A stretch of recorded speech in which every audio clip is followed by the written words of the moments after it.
اولاد کے لیے دعا مانگنا انبیاء اور اہل ایمان کا شیوا رہا ہے۔ ابراہیم علیہ السلام نے دعا کی تھی، رب ہب لی من الصالحین، اے میرے رب مجھے نیک اولاد عطا فرما۔ اہل ایمان کی دعا اللہ تعالیٰ نے قرآن مجید میں ذکر کی ہے، وَأَصْلِحْ لِي فِي ذُرِّيَّتِي، اور میری خاطر میری اولاد کی اصلاح کر دے۔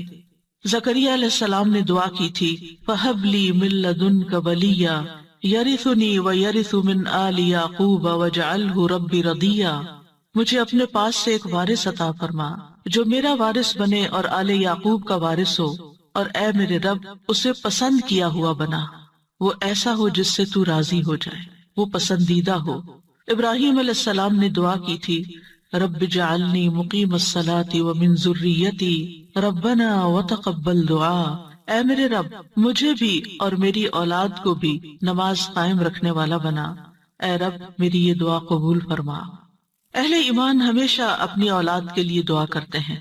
سورۃ الفرقان کی جو آیات میں نے آپ کے سامنے پڑھی ہیں، یہ عباد الرحمن سے متعلق آیات ہیں کہ رحمان کے خاص بندے، رحمان کے پسندیدہ بندے اللہ تعالیٰ سے دعا کرتے ہیں کہ ربنا ہب لنا من ازواجنا وذریاتنا قرۃ اعین، کہ اللہ ہمیں اپنی ازواج سے اور اپنی اولاد سے آنکھوں کی ٹھنڈک عطا فرما۔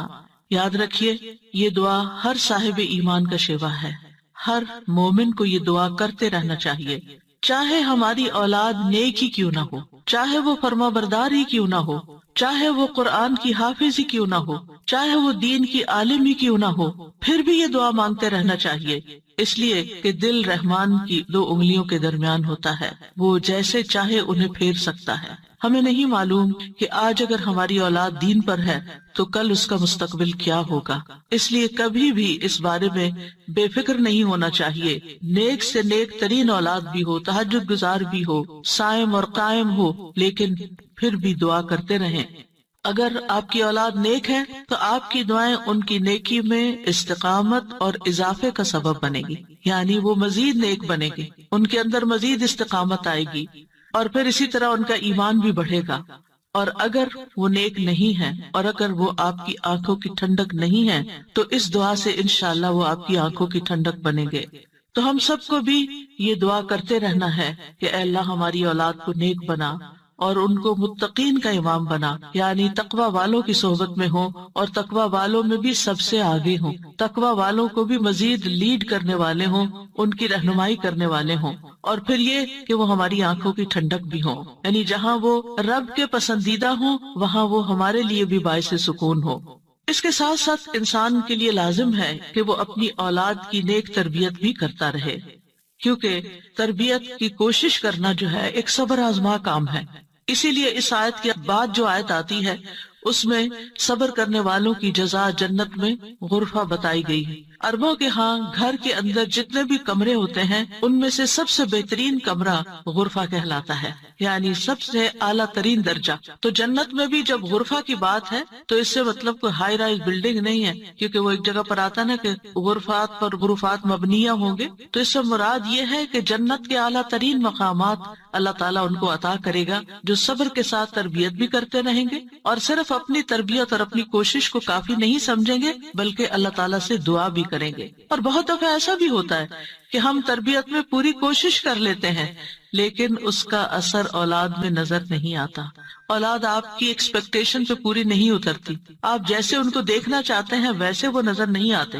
کیا ہم نوح علیہ السلام کی تربیت پہ کوئی شک کریں گے؟ ان کے 4 بیٹے تھے جن میں سے 3 بہترین بیٹے ثابت ہوئے لیکن ایک بیٹا اپنے ہی راستے پر چل نکلا۔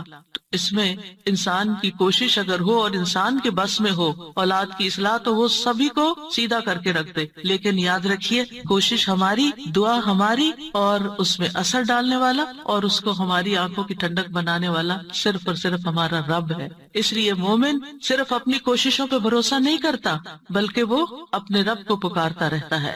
اور پھر عام طور پر یہ ہوتا ہے کہ ہم اس دعا کو اپنی دعاؤں کا حصہ نہیں بناتے. ہاں، جب اولاد کی طرف سے کوئی تکلیف پہنچتی ہے، جب وہ ہماری کوئی بات نہیں مانتے یا ہمیں ناراض کرتے ہیں، تو پھر ہمیں خیال آتا ہے کہ ہمیں دعا کرنی چاہیے کہ ان کی اصلاح ہو جائے اور یہ سیدھے ہو جائیں اور ہماری آنکھوں کی ٹھنڈک بن جائے. یاد رکھیے، یہ صرف اولاد کے بگاڑ کے وقت کی دعا نہیں ہے، بلکہ ہمیشہ یہ دعا کرتے رہنا چاہیے. اپنی روزمرہ زندگی کی خاص دعاؤں میں اس دعا کو شامل کر لیں.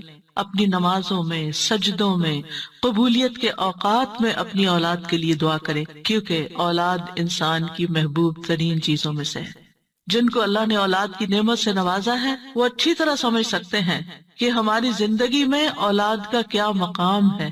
یعنی جب تک انسان والدین نہیں بنتا، ماں باپ نہیں بنتا، وہ اس بات کو سمجھ ہی نہیں سکتا کہ اولاد کیا چیز ہوتی ہے. کیونکہ انسان زندگی میں مختلف چیزوں سے محبت کرتا ہے، مختلف چیزوں کے ساتھ انسان کا لگاؤ ہوتا ہے، مختلف کام یا مختلف چیزیں اس کو پسند آتی ہیں.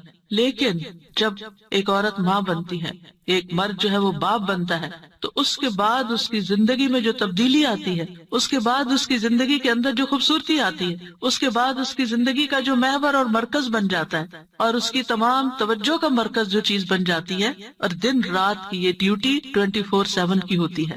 یعنی باقی چیزوں سے تو آپ کسی وقت الگ بھی ہو سکتے ہیں، مگر یہ وہ رشتہ ہوتا ہے کہ جس سے آپ پھر مرتے دم تک الگ نہیں ہو سکتے، کیونکہ وہ آپ کے جسم کا ایک حصہ ہوتا ہے. اور اللہ تعالیٰ آپ کے دل میں ہر چیز سے زیادہ ان کے لیے محبت ڈال دیتا ہے، اور ان کی خوشی آپ کو خوش کرتی ہے، اور ان کا دکھ آپ کو دکھی کرتا ہے. اس لیے انسان کو ہمیشہ اپنی دعاؤں میں یہ خاص دعا کرتے رہنا چاہیے، اور قبولیت کے اوقات میں بھی، کیونکہ اولاد سے ملنے والی آنکھوں کی ٹھنڈک اسی وقت ہوتی ہے جب اولاد سیدھے رستے پر ہوتی ہے، جب اولاد نیک ہوتی ہے، اچھے کام کر رہی ہوتی ہے، تو پھر ہی ماں باپ کی آنکھوں کی ٹھنڈک ہوتی ہے. اور اس دعا کے دوسرے حصے میں اپنے لیے دعا ہے کہ اللہ ہمیں متقین کا امام بنا.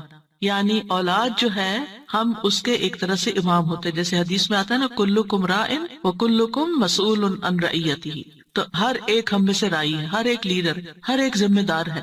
تو اللہ تعالیٰ ہمیں ماں باپ کی حیثیت میں ایسا رول ماڈل بنا کہ ہم متقی ہوں اور ہماری اولاد بھی متقی ہو. یعنی ہماری اولاد میں بھی نیکی ہو، اور پھر ہم نیکی کے ساتھ آگے ان کی رہنمائی کرنے والے ہوں. اور ویسے جنرل سینس میں دیکھیں تو اس میں انسان کو ایک ہائیسٹ مقام حاصل کرنے کی دعا یہاں سکھائی گئی ہے، اور وہ کیا کہ انسان ایسا انسان ہو کہ جسے دیکھ کر لوگ متقی بن جائیں. یعنی دوسرے لفظوں میں یہ کہ نیکیوں میں سبقت کرنے والے ہوں، نیکیوں میں آگے بڑھنے والے ہوں، تاکہ دوسرے لوگ بھی ہمیں دیکھ کر نیک بن جائیں. مثلاً اگر ایک مرد اول وقت میں مسجد میں جا کر نماز پڑھتا ہے تو اس کے بچوں پر اس کا کیا امپریشن ہوگا. یعنی اگر باپ ذمہ دار ہے تو بچے بھی دیکھ کر کہیں گے کہ ہاں ہمیں بھی یہی کام کرنا ہے، کیونکہ بچے ابتدائی زندگی میں خاص طور پر باپ کو، ماں کو بہت فالو کر رہے ہوتے ہیں. پھر اسی طرح اگر آپ کا پڑوسی آپ کو دیکھتا ہے، آپ کے کولیگز آپ کو دیکھتے ہیں کہ آپ کی توجہ سب سے زیادہ کس چیز کی طرف ہے، تو وہ بھی آپ کی دیکھا دیکھی نیکی کے کام میں آگے بڑھتے ہیں. آپ صدقہ کرتے ہیں اور کوئی آپ کو دیکھ رہا ہے، آپ کا مقصد نہیں دکھانا، لیکن کسی کو نظر آ جاتا ہے تو آپ کو دیکھ کر وہ بھی شروع کر دیتا ہے. تو آپ اس کے کیا بن گئے؟ امام. یعنی آپ لیڈ کر رہے ہیں، آپ آگے ہیں اور وہ آپ کو فالو کر رہے ہیں.